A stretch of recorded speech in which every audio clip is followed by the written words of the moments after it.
नमस्कार, सुप्रभात, स्वागत अभिनंदन आप सभी का सबरंग कार्यक्रम में। मित्रों, कहते हैं कि विचारों की खूबसूरती कहीं से भी मिले उसे चुरा लें, क्योंकि चेहरे की खूबसूरती तो उम्र के साथ साथ दूर हो जाती है, लेकिन विचारों की खूबसूरती हमेशा ही कायम रहती है। और यही कारण है कि प्रतिदिन सुंदर विचार लेकर, अच्छी अच्छी बातें लेकर के हम आपके सम्मुख उपस्थित होते हैं, ताकि आपका जीवन भी हमेशा महकता रहे। विचार ही तो हैं जो जीवन का सुंदर निर्माण करते हैं। एक विचार ही बड़ी से बड़ी परिस्थिति को भी बहुत सहज और सरल कर देती है, और एक छोटा सा विचार ही होता है जो छोटी सी छोटी बात को भी बहुत ज़्यादा हमारे लिए परेशानी का सबब बना देती है। इसीलिए सुंदर विचारों की खुशबू लेकर आज पुनः सबरंग कार्यक्रम में आपके सम्मुख उपस्थित हुए हैं। आइए शुरुआत करते हैं सुवाक्य से। ओम शांति।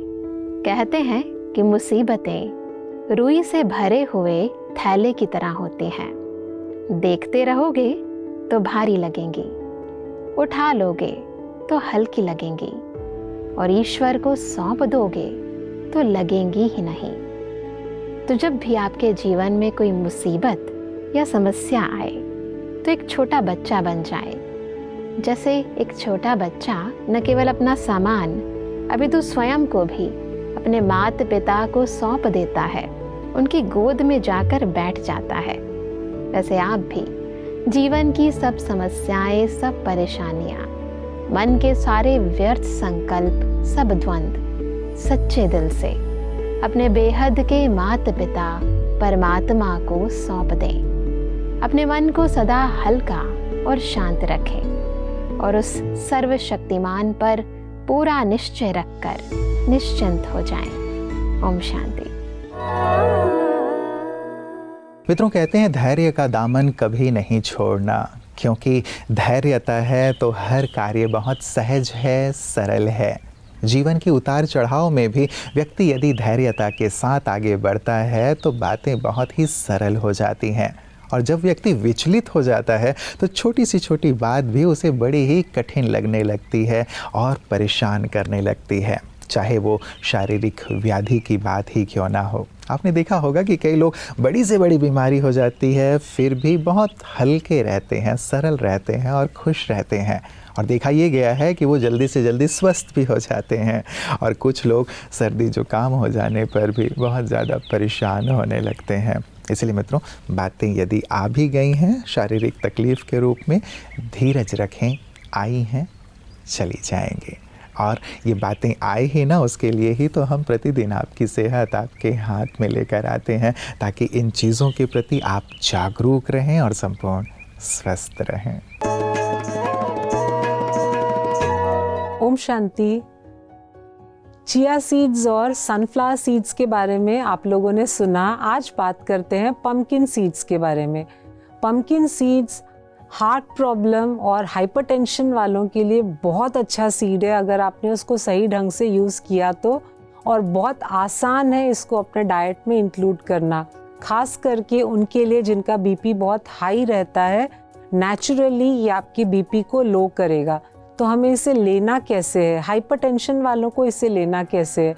2 चम्मच पम्पकिन सीड्स आप 1 गिलास पानी में रात को भिगा के रख दे। कम से कम 8 से 10 घंटे पानी में भिगाया हुआ रहना चाहिए। सुबह उठकर छान कर इस पानी को आप खाली पेट पिएं, और पीने के आधे घंटे तक आप कुछ नहीं लें। ये सबसे बेस्ट होता है बीपी को नॉर्मल लाने में। अगर आपका सुबह का वक्त मिस हो जाता है तो पोस्ट लंच के बाद, यानी कि 2-2.5 घंटे के बाद में आप इसको पी सकते हैं। तो ये एक बहुत अच्छा नुस्खा है जो बहुत सिंपल भी है, इसके कोई साइड इफ़ेक्ट नहीं है, लेकिन बीपी के लिए बहुत ज़बरदस्त असर करता है। इसके अलावा भी जो बहुत ज़्यादा एक्सरसाइज करते हैं उन्हें प्रोटीन की रिक्वायरमेंट बहुत ज़्यादा होती है। तो प्रोटीन हमें लगता है कि सिर्फ दालों से हमें मिलती है, लेकिन पम्पकिन सीड से भी काफ़ी हद तक प्रोटीन मिलता है। तो हम पम्पकिन सीड्स के जैसे होते हैं ना, ड्राई फ्रूट्स के लड्डू जैसे हम बनाते हैं, तो वैसे 2-3 सीड्स मिला के जिसमें पम्पकिन सीड्स की मात्रा ज़्यादा हो, ऐसा हम लड्डू बना के रख सकते हैं उन लोगों के लिए जो बहुत हैवी वर्कआउट्स करते हैं। और इसके अलावा पम्पकिन सीड्स का थोड़ा सा आप स्प्रिंकल कर सकते हैं अपने स्मूदीज़ में, जूसेस में, या उसका पाउडर बना के रख सकते हैं। और उस पाउडर को आप सिर्फ मिश्री के साथ मिला के ऐसे भी खा सकते हैं। तो ये सारे सीड्स जो है बहुत ज़्यादा हेल्दी हैं हमारे हेल्थ बॉडी के लिए। तो आप इनमें से हर सीड को अपने डे टू डे डाइट में इंक्लूड करना। Thank you. ओम शांति। मित्रों, जिंदगी अपने दम पर जी जाती है, गैरों के कंधों पर तो जनाजे उठा करते हैं। वास्तव में जब हम औरों के आधार पर, औरों का सहारा लेकर के, औरों के भरोसे जी रहे होते हैं तो उतनी तेज़ी से अपने मुकाम की ओर नहीं बढ़ते। लेकिन जब हम अपने दम पर, अपने बलबूते आगे बढ़ना शुरू करते हैं तो निश्चित रूप से आप पाएंगे कि आपकी गति बढ़ गई है, शक्ति बढ़ गई है, उत्साह बढ़ गया है, आत्मविश्वास बढ़ गया है। और आप पाएंगे कि तब कोई भी चीज़ आपको रोकने की ताकत नहीं रखती।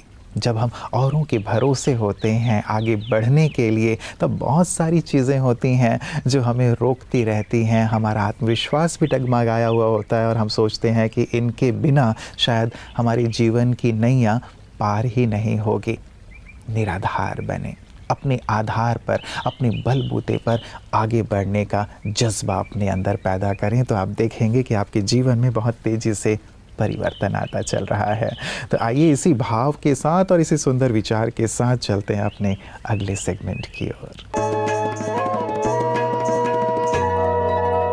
मैं कवि प्रोफेसर राजीव शर्मा इंदौर से सबरंग के विशिष्ट सेगमेंट ज़रा ये भी सुनो में कुछ प्यारी प्यारी बातें, कुछ अच्छी अच्छी बातें, कुछ समझने योग्य बातें लेकर आपके बीच उपस्थित होते रहता हूँ। ये बातें दिल की बातें होती हैं, क्योंकि दिल से निकली बात ही सचमुच बात होती है। ओठों से निकली बात तो शब्दों की जमात होती है। बात ही बात में समझ लो, बात का मतलब वो बात ही है जो मरकर भी साथ होती है। और आज की बात ये है कि रामचरितमानस को 77 वर्ष की उम्र में संत गोस्वामी तुलसीदास जी ने लिखा, और लिखते हुए जब वो सबसे सुंदर कांड की तरफ आए तो उन्होंने उसकी पहली चौपाई लिखी कि जामवंत के वचन सुहाए, सुनी हनुमंत हृदय अति भाए। आध्यात्मिक अर्थ ये है कि जामवंत ने जब सुंदर शब्दों का, मधुर शब्दों का प्रयोग किया तो हनुमान को ये बातें बहुत अच्छी लगी। यानी वचन ही दुनिया में क्रांति के वाहक होते हैं। इसलिए जब वचनों का प्रयोग करें तो इस बात का ख्याल रखें कि वचन पवित्र होना चाहिए, वचन सत्य से अनुप्राणित होना चाहिए, वचन ऐसे होना चाहिए जिन्हें सुनकर दूसरों का दिल बाग बाग हो जाए। ऐसी वाणी बोलिए मन का आपा खोए, औरन को शीतल करे आपहू शीतल होए। इसलिए कहा जाता है कि शब्दों में बड़ी जान होती है, इन्हीं से आरती अरदास और अजान होती है। ये समंदर के वे मोती हैं जिनसे इंसान की पहचान होती है। नमस्कार। ये एक ऐसा विश्वविद्यालय है मित्रों जो पूरी तरह से निःशुल्क है। आप संसार के किसी भी स्कूल, कॉलेज या यूनिवर्सिटी में जाएंगे तो वहाँ आपको फीस देनी पड़ती है, लेकिन यहाँ पूरी तरह से निःशुल्क शिक्षा दी जाती है। और दूसरी विशेष बात ये कि यहाँ जीवन जीने की शिक्षा दी जाती है, आध्यात्म की शिक्षा दी जाती है। कैसे आप सोचें, कैसे बोलें, कैसे व्यवहार करें और कैसे जीवन में सफलता के पायदान चढ़ते हुए शिखर की ओर पहुँचे, इसकी सुंदर शिक्षा दी जाती है।